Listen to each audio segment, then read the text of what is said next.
Hey everyone, it's Tara, and today I want to talk to you more about the inner critic and talk about what actually is the inner critic, where did it come from? So here's the concept for today, that your inner critic is actually a misguided attempt to keep you really safe, to protect you from any harm. So we all have that instinct within that we never want to come to any embarrassment, any rejection, we never want to fail in any way. And the inner critic is trying to help fulfill that function. So the inner critic is going to be telling you when you're doing anything that involves a risk of failure or criticism or rejection, it's going to say, oh no, you can't do that. You're not ready for that. You're not good enough for that, in an attempt to keep you safe and in the status quo. So I sometimes think of this like this, that I have my comfort zone, this kind of sphere around me.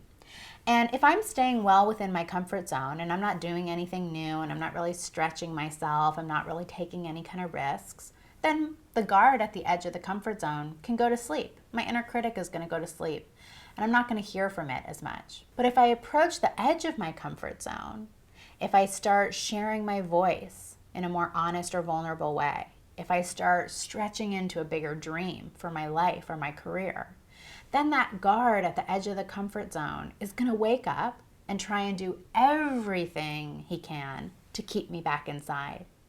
And so he's not going to say, oh, Tara, why don't you go inside? It'll be safer there. Because I just say, no, I've got this dream. I really want to go pursue it. So instead, he's gotten more sophisticated. And he'll say, you can't do that. You're about to make a fool of yourself. Who do you think you are? Who do you think you are is one of the inner critic's favorite lines. So the inner critic speaks up most loudly and most viciously when we're going for our dreams. And that can feel surprising because there's an idea in our culture that when we're going for our dreams, everything should feel right and flow and feel resonant and lovely. But it's often then that we're going to hear the inner critic most strongly, especially before we've first taken those big actions. So here's your homework.